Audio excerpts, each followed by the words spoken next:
بسم اللہ الرحمن الرحیم۔ محرم الحرام کے مقدس ماہ کی نسبت سے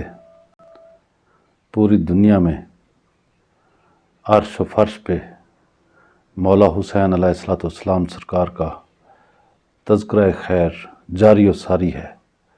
ہر سو آپ علیہ السلام سرکار کی عظیم قربانی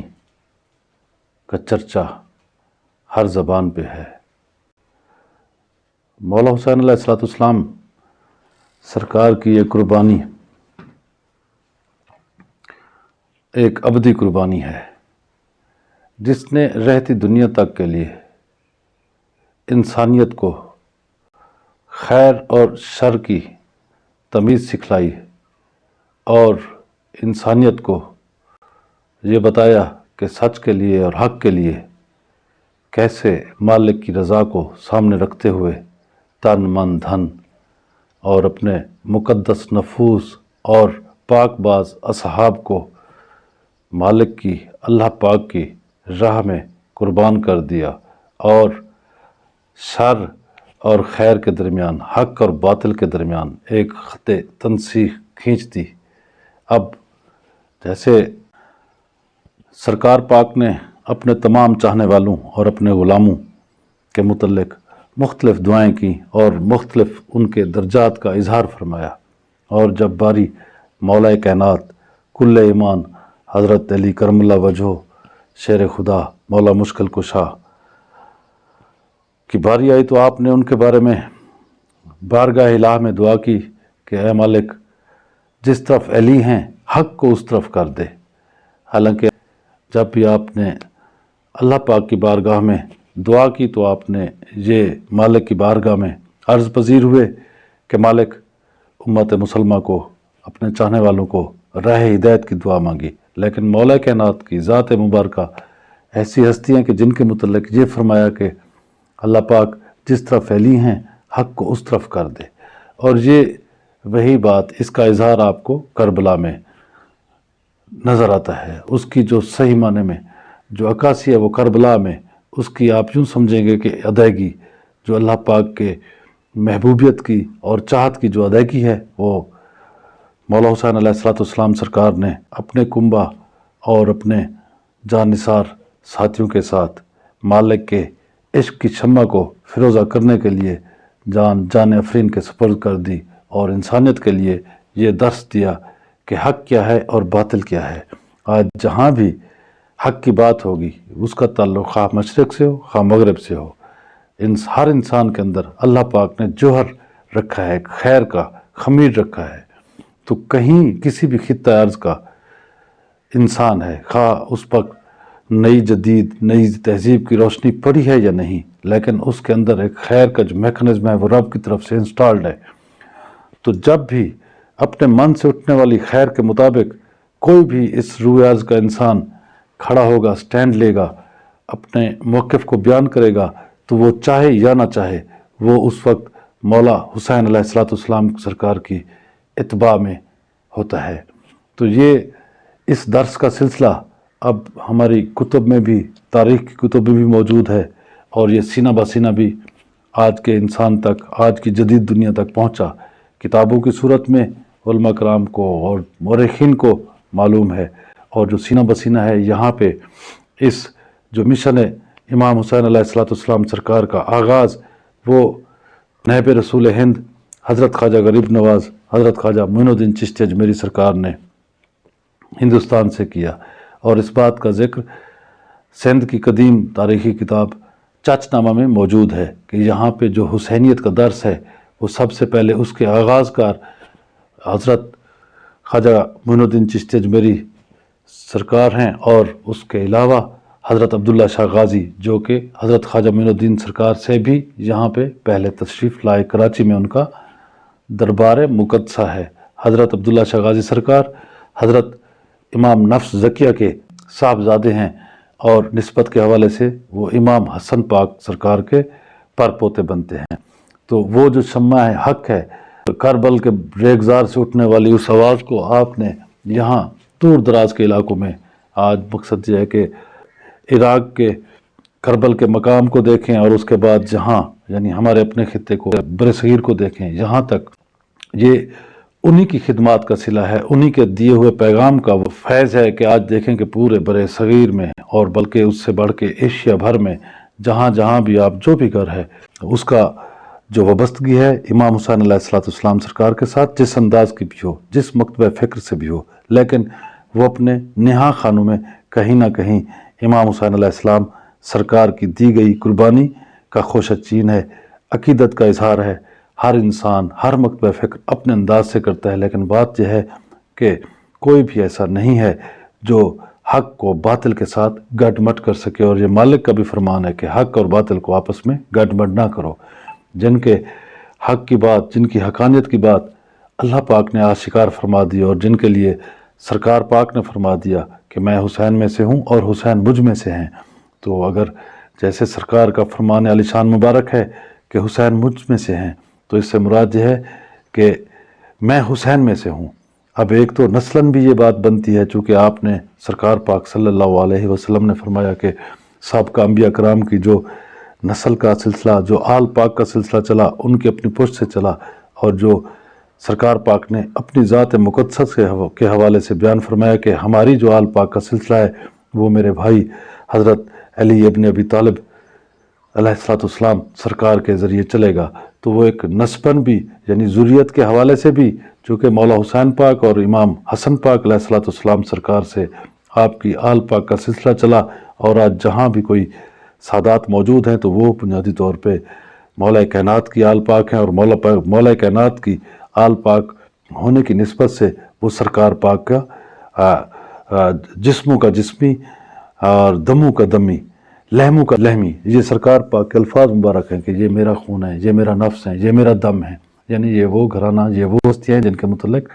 ایسی ہستی نے اظہار فرمایا، جن کے متعلق اللہ پاک فرماتے ہیں کہ میرے حبیب اپنی طرف سے کچھ بھی نہیں فرماتے، یہ جو کچھ بھی فرماتے ہیں وہی کی روشنی میں ہماری ہدایت کے مطابق، اور جو چیز یہ لے لیں وہ چیز آپ لے لیں، اور جس چیز سے روک دیں اس چیز سے رک جائیں۔ ایسا نہ ہو کہ آپ کے اعمال سلب کر لیے جائے اور آپ کو پتہ بھی نہ چلے۔ تو یہاں دیکھیں جو مالک لم یزل ہے، جو بے نیاز ہے، ہر چیز سے پاک، ہر چیز سے مبرہ ہے، وہ بھی یہاں پہ آپ یوں سمجھیں کہ ایک سائلنٹ کلر، یعنی ایک خاموش مقصد ہے کہ بدلے لینے والے کی حیثیت سے ہے کہ نعوذ باللہ من ذالک کوئی ایسی کسی غلط یعنی کوئی سوچ کا شکار ہو جائے، تو اللہ پاک نے انسان کو اس کی سوچ پہ بھی پہرے داری کا کام دیا ہے کہ کوئی بھی ایسی سوچ اگر پالی جو چاہتے ہوئے یا نہ چاہتے ہوئے اللہ کے حبیب پاک کی ذات مقدسہ کی تعلیمات میں شائبہ تک بھی ہو تھوڑی سی دوری کا، تو وہ بھی مالک کو اتنا بھی پسند نہیں کہ کوئی ایسی بات رہتی دنیا تک، کوئی ایسا خیال کسی کے دل میں آئے جو ان کی حبیب کی راہ سے تھوڑا مختلف ہو۔ اس میں اللہ پاک نے گنجائش ہی نہیں چھوڑی، اور اس میں یہ واضح طور پہ فرما دیا کہ آپ کے اعمال سلب کر لیے جائیں اور آپ کو پتہ بھی نہ چلے، یعنی جو سرکار پاک کی غلامی اور اہل بیت اطہار علیہم صلاۃ السلام کے ساتھ جو نسبت کا تعلق ہے، یہ بنیادی طور پہ ایسے ہے کہ جیسے آپ ایک بال سے باریک اور تلوار سے تیز آپ ایک پل پہ سے گزر رہے ہیں۔ وجہ اس کی یہ ہے کہ اس کی نگرانی آپ نے خود کرنی ہے۔ ہر انسان جو جہاں پہ موجود ہے، اس عقیدت، چونکہ عقیدت ہی سے ہمارا ایمان پروان چڑھتا ہے، یہ ہمارے عقیدے کا حصہ ہے۔ مسلمان خاص کا تعلق کسی بھی، میں نے گزارش کی کہ کسی بھی خطہ ارض سے ہو، تو اس کی ذات کا محور مرکز اللہ کی محبوب ہستی حضرت محمد مصطفیٰ احمد مجتبیٰ صلی اللہ علیہ وآلہ وسلم ہے۔ ہر مکتبہ فکر کسی نہ کسی انداز سے اپنی بات کے اسبات کے لیے سرکار پاک کی بارگاہ سے ہی رجوع کرتا ہے۔ اگر اس تناظر میں دیکھا جائے تو پھر یہ جو ہمارے بے سمجھی کے جو مسائل اور یہ جو رولے ہوتے ہیں، یہ جو جھگڑے ہیں، یہ جو ہماری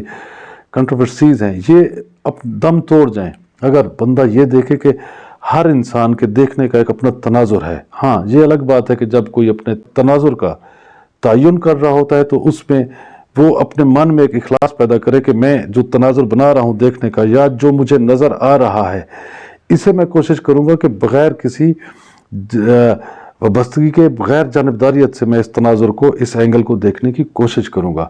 جب کوئی دیانتداری سے کسی چیز کو دیکھتا ہے تو پھر یہ اس کے لیے ایک لیوریج بن جاتا ہے کہ اس کا ایک اپنا تناظر ہے چیزوں کو دیکھنے کا. تو اگر اس انداز سے دیکھا جائے گا تو پھر آپ کو محسوس ہوگا کہ یہ سارا جو یونیورس ہے یہ سارا کا سارا سرکار دو عالم صلی اللہ علیہ وآلہ وسلم، آپ کے اہل بیت اطہار علیہ السلام اور آپ کے جان نثار اصحابہ کرام رضوان اللہ تعالیٰ اجمعین کے گرد گھوم رہے ہیں. تو پھر یہ جو ہمارے یہ جو ناچاکی ہے، یہ ناچاکی کا سلسلہ کسی نہ کسی حد تک کم ضرور ہو جائے گا. جب پازیٹیو انداز سے چیزوں کو دیکھیں تو وہ پھر چیزوں کی پازیٹیوٹی آہستہ آہستہ آپ پہ آشکار ہونا شروع ہو جاتی ہے. اگر میں نے یا کسی نے آنکھوں پہ سرخ گلاسز چڑھا رکھے ہیں تو مجھے سارا منظرنامہ سرخ نظر آئے گا. تو سب سے پہلے یہ ہے کہ جو ہمارے اپنے ہمارے جو پہلے سے چڑھائے ہوئے یہ جو گلاسز ہیں اینگلز پہ ہماری آنکھوں پہ، انہیں ہٹا کے ہم نے چیزوں کو اوریجنل ان کے اصلی رنگ میں دیکھنے کی خواہش کرنی ہے. اور سرکار پاک کی دعا مبارکہ بھی ہے کہ اللہ تعالیٰ ہمیں اشیاء کی حقیقت کا علم عطا فرما. تو جب حقیقت کے تناظر میں دیکھا جائے تو پھر ہر آنکھ اشک بار ہوتی ہے. آج بھی کہیں خواہ وہ مسلم ہو یا غیر مسلم ہو، کہیں پہ ظلم و زیادتی کی انسان تصویر دیکھتا ہے، کہیں پہ کوئی کلپ دیکھتا ہو، بے شک اس کا تعلق افریقہ سے ہو، لیٹن امریکہ سے ہو، یا کسی دور دراز کے کسی گوشہ میں انسانوں کی کسی مقصد یہ ہے کہ کوئی ایسی تصویر ہو جہاں پہ انسانیت پہ ظلم ڈھایا جا رہا ہو، تو اس وقت سب سے پہلے آنکھ اشک بار ہوتی ہے، دل دکھتا ہے. اس وقت یہ خیال نہیں ابھرتا کہ یہ جس پہ ظلم ڈھایا جا رہا ہے اس کا مذہب کیا ہے، اس کا مسئلہ کیا ہے، اس کی قوم کیا ہے، اس کا رنگ نسل کیا ہے، کچھ بھی نہیں ہوتا. وہ ایک انسان کے اندر اللہ پاک نے ایک نظام ایسا رکھا ہے کہ جہاں بھی ظلم و زیادتی ہوگی، اگر کسی کے من میں خیر کا جذبہ پنہا ہوگا تو لا محالہ یہ بات کے خیالات ہے جو ہمارے ذہن کی پیداوار ہے. سب سے پہلا یہ ہے کہ ہماری آنکھ اشک بار ہوگی. اور یہ جو اشک ہیں، آپ یوں سمجھے کہ انسان اگر مٹی کے ذرات سے بنا ہے تو یہ جو اشک ہیں یہ انسان کی مٹی کے ذرات میں یہ وہ ذرات ہیں جنہیں ہم سونا کہہ سکتے ہیں. اور ہمارے اشکوں کی صورت میں ہمارے خاکی وجود میں سے یہ سونے کے ذرات بہر آتے ہیں. تو یہ اگر اس انداز سے واقع کربلا کو جو بھی دیکھتا ہے تو اس کی آنکھ اشک بار ہوئے بنا رہ نہیں سکتی. اسی پہلو پہ یہاں پہ جیسے میں گزارش کر رہا تھا کہ حضرت خواجہ معین الدین چشتی اجمیری سرکار اور اس کے بعد حضرت قطب الدین بختیار کاکی سرکار اور بالخصوص حضرت بابا فرید الدین مسعود گنج شکر سرکار، جنہوں نے اہل بیت اطہار کے عشق کی شمع کو پورے بر صغیر میں فروزہ کیا. حضرت بابا فرید مسعود گنج شکر سرکار اور آگے پھر آپ نے جو اپنے چاہنے والوں کے ذریعے اس پیغام کو ترویج کی، حضرت بابا فرید گنج شکر سرکار کے مرید خاص حضرت نظام الدین اولیاء محبوب الہی سرکار کے ذریعے اس پیغام کو بر صغیر کے گھر گھر تک پہنچوایا. ایک مشہور واقعہ ہے کہ ایک ہندو اس وقت کے جو مسلم بادشاہ تھے ان کے پاس آیا اور انہوں نے کہا کہ میں نے ایک راگ تالیف کیا ہے. مسلمانوں کا دعویٰ ہے کہ خشکی و تری کی کوئی چیز نہیں ہے جس کا توڑ قرآن و سنت میں موجود نہ ہو. تو یہ میں نے راگ تالیف کیا ہے، اس راگ کا توڑ مجھے آپ اپنے سورسز آف لا یعنی آپ کا جو قرآن و سنت ہے ان کی روشنی میں ہمیں اس کا توڑ جو ہے نا وہ آپ پیش کر دیں. تو جو بادشاہ تھے وہ حیران و پریشان ہوئے کہ یہ کیسے ممکن ہے، راگ ایک بالکل مختلف بات ہے، ایک مختلف علم ہے، ایک آرٹ ہے، اب اسے کس انداز سے قرآن و سنت کی روشنی میں اس کا توڑ کیا جائے. تو بادشاہ نے جو ان کے منسٹر تھے، ٹریڈ منسٹر حضرت امیر خسرو، اور وہ حضرت خواجہ نظام الدین اولیاء محبوب الہی سرکار کے مرید خاص تھے، ان سے استفسار کیا تو انہوں نے بتایا بادشاہ کو کہ اس راگ کا جو توڑ ہے وہ صرف حضرت نظام الدین اولیاء محبوب الہی سرکار ہی وہ پیش کر سکتے ہیں. تو بادشاہ کی ریکویسٹ پہ، عرض پہ حضرت نظام الدین اولیاء سرکار کی بارگاہ میں یہ خواہش پہنچائی گئی اور حضرت نظام الدین اولیاء محبوب الہی سرکار نے امیر خسرو سرکار سے فرمایا کہ جو ڈیوٹی ہمیں حضرت بابا فرید مسعود گنج شکر سرکار نے دے کے ہندوستان میں یہاں دلی میں بھیجا تھا، آج اس کی ادائیگی کا وقت آ گیا ہے. تو انہوں نے عرض کی کہ آپ حکم کریں کہ کیا ہم نے خدمات سر انجام دینی ہیں. حضرت نظام الدین اولیاء سرکار نے اس راگ کے توڑ کے لیے آپ نے فرمایا کہ جو حدیث ایک مشہور حدیث مبارکہ ہے خم غدیر والی، آپ اسے کمپوز کریں. اور اس کی کمپوزیشن کی مکمل رموز و اوقاف حضرت امیر خسرو سرکار کو بتا دیے. اب وہ حدیث عام زبان زد عام ہے، یعنی کوئی بھی موسیقار، کوئی بھی کلاسک گانے والا ہوگا، جب تک وہ یہ قوالی پیش نہیں کرے گا تو وہ اس کا جو کام ہے وہ کلاسک میں شمار ہی نہیں ہوگا۔ حضرت امیر خسرو سرکار نے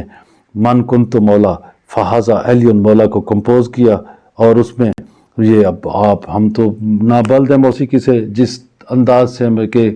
ایک لے مین کے طور پہ ہم سنتے ہیں اور حظ اٹھاتے ہیں، اور جو ہمارے ذہن میں جو نقش رہ گیا اس راگ کے، جو اس کے راگ اور راگنی ہیں، وہ ہم تم تانا نانا تانا نانا رے من کن تو مولا فہذا علی مولا۔ اس میں کہا جاتا ہے، جو مہرین ہے وہ کہتے ہیں کہ 7 راگ اور 72 راگنیاں لگائی گئی اور آج تک اس کا توڑ نہیں پیش ہوا۔ اب دیکھیں کہ کس انداز سے اس وقت ہندوستان میں موسیقی کا دورہ تھا، وہاں موسیقی کو عبادت کے طور پہ لیا جاتا تھا۔ تو یہ جو مولا پاک کی مولائیت کا اظہار ہے، یا اہل بیت کی محبت اور چاہت کا جو اظہار ہے، انہی کی زبان میں اور رائج علم آرٹ کے ذریعے ہی کر دی۔ اب من کن تو مولا فہذا علی مولا، جتنے بھی یعنی 300-400 سال آپ پہلے کی تاریخ دیکھ لیں، جتنے بھی لوگ، جتنے بڑے بڑے کلاکار جو موسیقار تھے یا کمپوزر تھے، سب نے اپنے اپنے آہنگ میں، اپنے اپنے انداز میں اس قوالی کو گنگنایا، اور اس کے بعد جس نے اس کی ادائیگی کا حق ادا کیا اسے پھر اس اساتذہ میں شمار کیا جانے لگا۔ جہاں بابا فرید سرکار نے دیکھیں کس خوبصورت انداز سے اہل بیت اطہار کی معرفت کے جام کو کس انداز سے لوگوں میں عام کیا۔ اب بابا فرید سرکار کے آپ عرس مبارک کو دیکھ لیں، ظاہری طور پہ تو ایک ڈیفرنٹ رنگ ہے، چیزیں ویسے بھی کہتے ہیں کہ جیسی دکھتی ہیں ویسی ہوتی نہیں ہیں۔ تو وہاں اگر آپ بالکل ایک فقیرانہ اور گہری نظر سے آپ بابا فرید گنج شکر سرکار کے عرس مبارک کی رسومات کو دیکھیں تو اس میں آپ کو محسوس ہوگا کہ وہاں منائی جانے والی تمام رسومات کا تعلق کسی نہ کسی حوالے سے واقعہ کربلا کے ساتھ منسوب ہے۔ وہاں مٹی کے ڈولوں میں شربت پیش کی جاتی ہے، جو تربت مبارک میں سے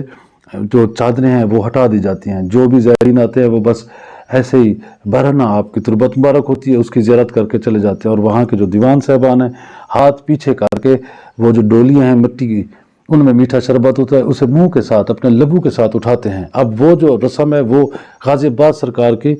اس رسم کا اعادہ کیا جا رہا ہے، جو کربلا کے واقعے پہ آپ کے دونوں بازو بریدہ ہو گئے اور آپ پانی کی مشکیزے کو اپنے منہ مبارک میں لے کے اہل بیت اطہار کے خیموں کی طرف آئے، تو اس کی یاد میں جو بڑی ڈولیاں ہیں، جنہیں جلے بولتے ہیں، پتہ نہیں، وہ جو بڑے جلے ہیں، ڈولیاں ہیں، وہ جو جوانان شہدائے کربلا ہیں ان کی یاد میں، اور جو چھوٹے ہیں وہ معصوم بچے تھے ان کی یاد میں،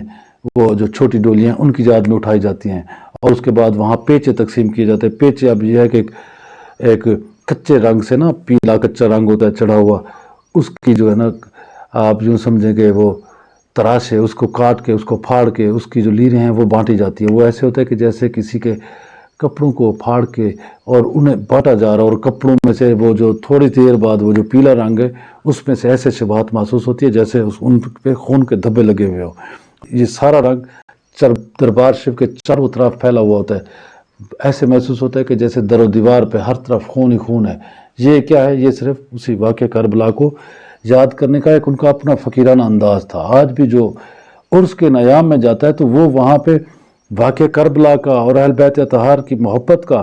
ایک بالکل مختلف انداز میں ایک فقیرانہ درس لے کے آتا ہے۔ ظاہری جو وہاں پہ رونق میلہ یا باقی چیزیں ایک فقیر جاتا ہے، اسے ان باتوں سے کوئی لینا دینا نہیں ہوتا۔ اور اسی مشن کو لے کے آپ دیکھیں کہ اچ شریف جو مدینۃ العلوم تھا، کہتے ہیں کہ برِ صغیر کی بلکہ ایشیا کی سب سے پہلی یونیورسٹی جو درسگاہ تھی یہی تھی، اور اس درسگاہ کی بنیاد اٹھانے والے اچ شریف کے راجکمار آپ کہہ لیں کہ سید سردار حضرت جلال الدین سرخپوش بخاری سرکار تھے، اور ان کے جو احباب تھے، ان کے احباب میں پھر دیکھیں کہ حضرت بابا فرید مسعود گنج شکر سرکار، حضرت بہاؤالدین زکریا ملتانی سرکار، اور حضرت قلندر کبریا حضرت سخی لال شہباز قلندر سرکار۔ اب ان چاروں ہستیوں کو دیکھیں، اب ایک ہستی کا تعلق افغانستان سے، دوسری ہستی کا بلخ بخارے سے، تیسری ہستی کا عراق سے، یعنی یہ مختلف علاقوں سے آئی ہوئی اتنی اللہ کی محبوب ترین ہستیاں یہاں آ کے بیٹھی اچ شریف میں، اور یہاں سے وہ شمع لے کر انہوں نے پورے برِ صغیر میں وہ عشق کی جو معرفت ہے، جو اہل بیت عشق کی معرفت کی جو شمع ہے، وہ پورے برِ صغیر میں اور پوری دنیا میں انہوں نے روشن کر دی۔ یہی چار ہستیاں